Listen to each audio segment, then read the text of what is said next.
transparent in our pricing, in our cataloging, etc.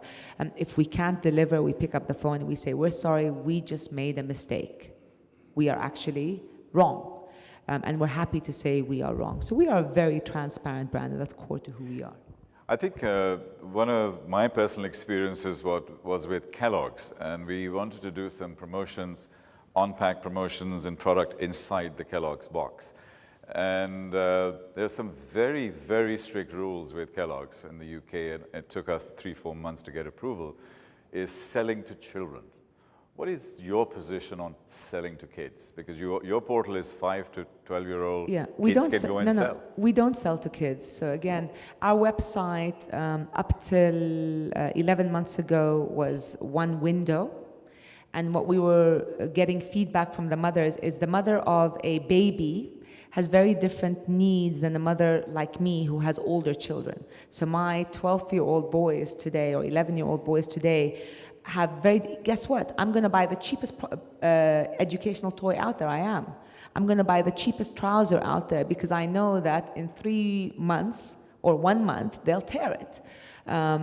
So I know better. But guess what? When these young men were newborn, I would pay anything for the stroller, the car seat. So your needs and your psychographics as a mother of a 0 to 4 is very different than your psychographics for 5 to 12. And that's really why, based on consumer feedback, that we separated the sites. So today, me, as a mom, I go to the 5 to 12 site and I buy the birthday gifts, I buy the gift registry, I buy I just bought all their school stuff. I bought from Mum's World the cheapest pens and books. I bought the labels from Mum's World, and I actually search by price. And I'm the CEO of the company, and I search by price. But if I was a mommy of a baby, I wouldn't be searching by price. I'd be searching by the highest quality. Ms. Mona, I have a question regarding your life journey. You say that you were in Zurich, you are a full-timers this time. What is the paradigm shift? What is the click that turn your mind to left your job and come as an entrepreneur? Currently, I'm a full-time person, and I have a great idea. It's a non-profit organization right now, and we've done a lot of married project, which was really amazing and making a difference in the life of people. But my question is, where did you get the courage to stop your full-time job where you have a routine, you have to wake up in the morning, get ready, go for lunch with friends, and and where you're the owner of a company or an entrepreneur, every day you have to think differently, where, how, when. So what is this push that make you change this, and how did you leave this transition? Thanks. So as I mentioned earlier, when I was working with Johnson & Johnson in Zurich, I really did feel blessed. I really did. I would go into the office. It was a wonderful journey of learning, of being surrounded by super smart people who were teaching me a lot of things. I learned German. I was traveling Europe. It was great. The equation was great. It was the right place to be at that point in my life. And then when Rabia called me that afternoon and he told me about the idea of Bait, for me, really the tipping point was the element of social impact, where I really sat back and I said, what is it that in 10 years or 20 years, I want to look back and say that I've actually achieved or accomplished? A lot of people talk about success, and they talk about success being exiting your business for $1 billion, or success being, having a cushy castle in Emirates Hill. That isn't my value definition of success personally. My value definition of success is being able to do something with passion and with excellence that would make a difference to one person. That's one. The other thing is I knew that one day I wanted empowerment. I would be a mother. I knew that I would be a mother. I knew that I would be a wife, and that I wanted the flexibility to guide or lead my own destiny. And as a person who's in the corporate world, traveling from country to country, you're not in charge of that destiny. So that was also a very important element for me. And interestingly enough, I was weighing the pros and cons. I wrote the pros and cons on a piece of paper, and I put them in a hat.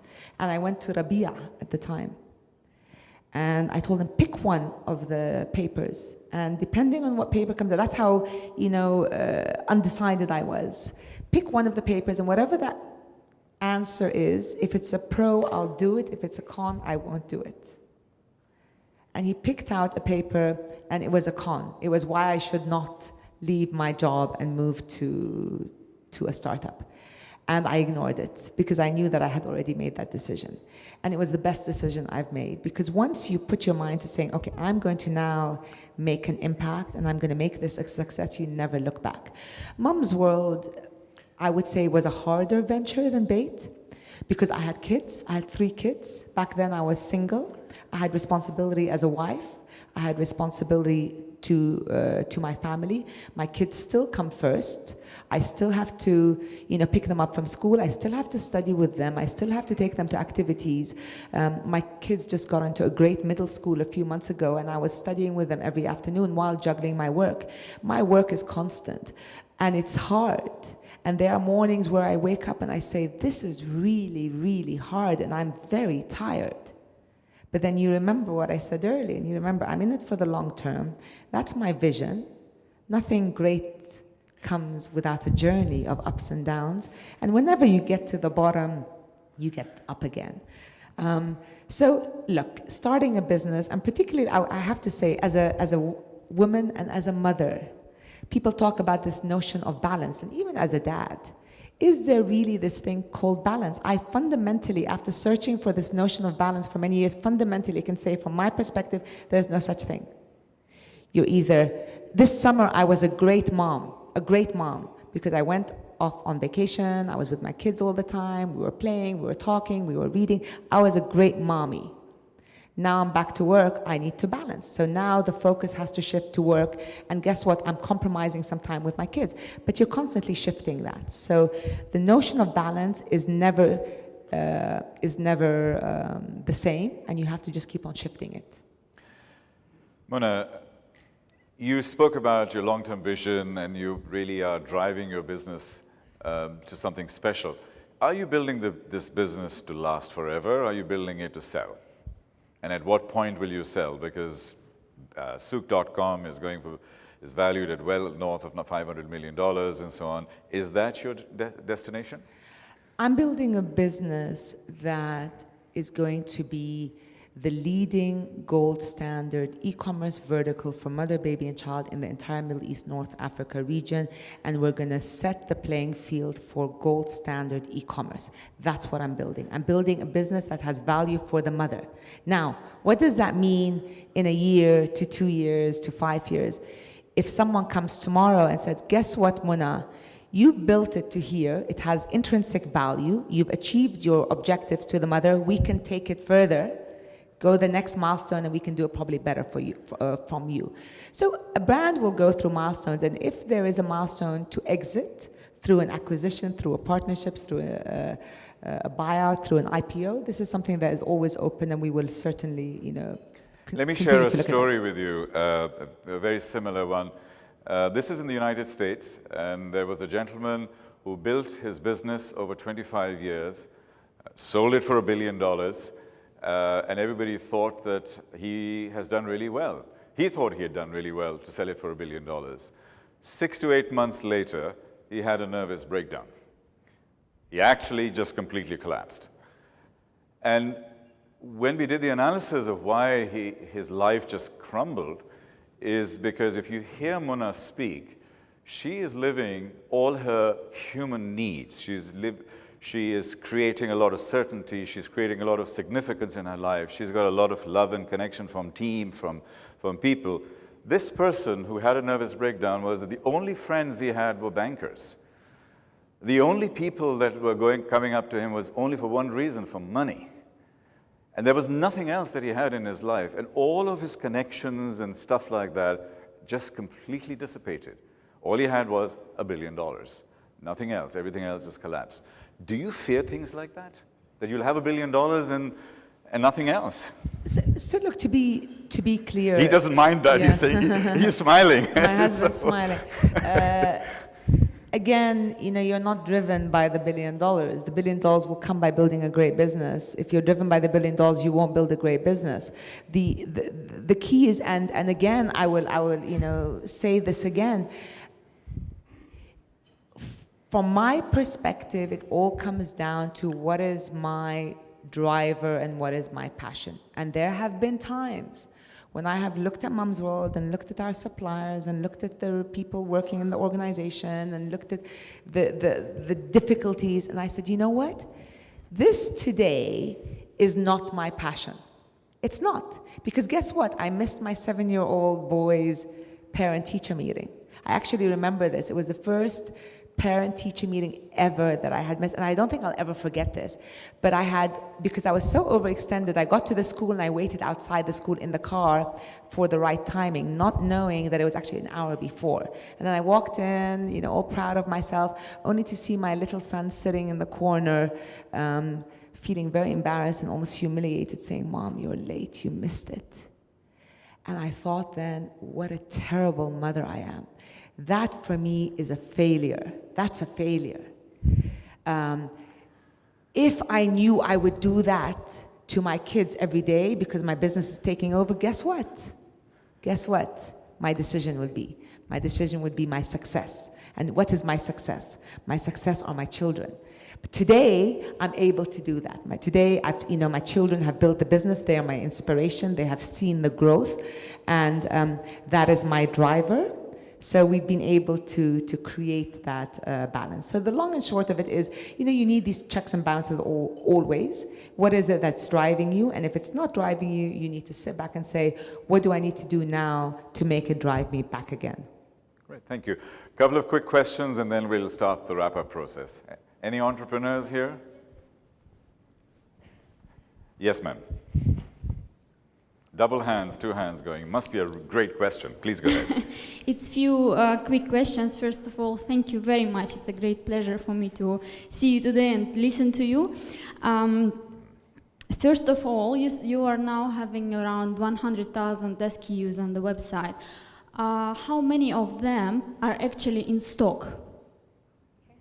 So, as the lady behind you asked earlier, we are a marketplace model. So very similar to the way Amazon operates, where Amazon Prime has everything sitting in the warehouse, everything outside Amazon Prime, which is over 80% of their inventory, is not sitting in their warehouse. Not all of it is sitting in stock. Our fast movers, our exclusives are sitting in stock. Now, in this part of the world, with the landscape that's not yet developed, this has been challenging for us because what happens is, let's say the Graco distributor. I ask the Graco distributor to send me his entire catalog. So he sends me his 10 SKUs. I put it on the website, I display it. And I put it up at 9 a.m. At 9:05, I get an order. We place the PO with the Graco distributor, and guess what? He's out of stock. Yeah, and that has happened. So this is a journey that we're trying to fix. We're fixing it in several ways. One is making sure that we penalize distributors and suppliers who do that, and we have done that.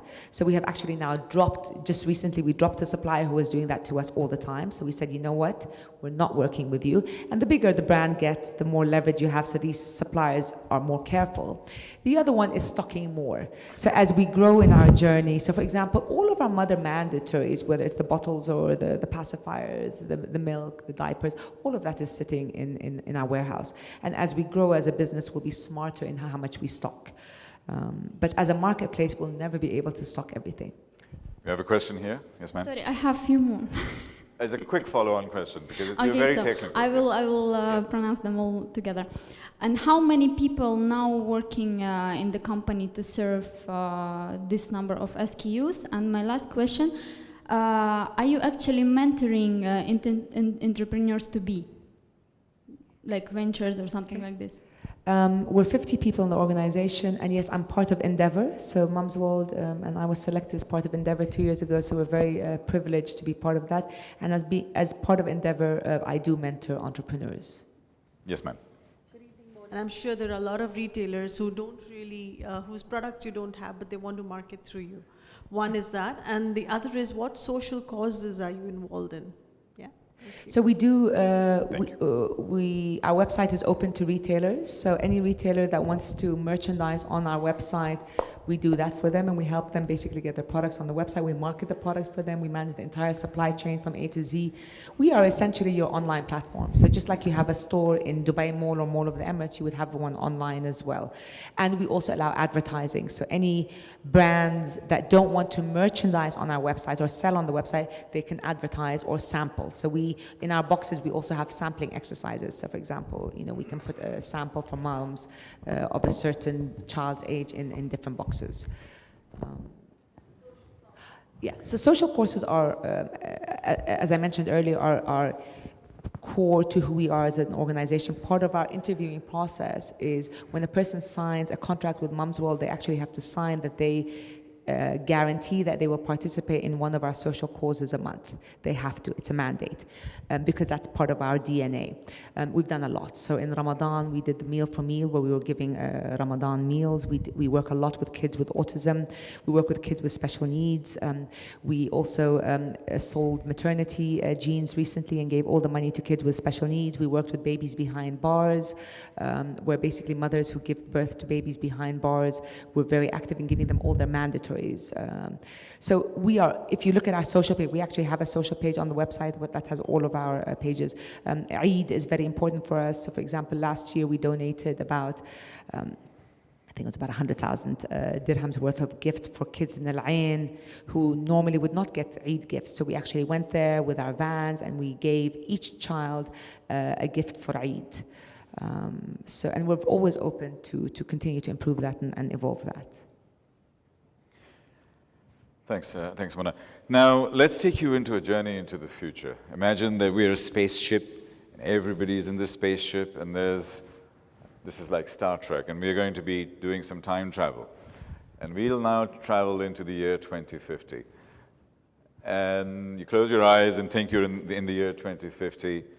What do you see? What are we celebrating? How are we celebrating your life? What have you achieved, apart from the $1 billion which you parked away?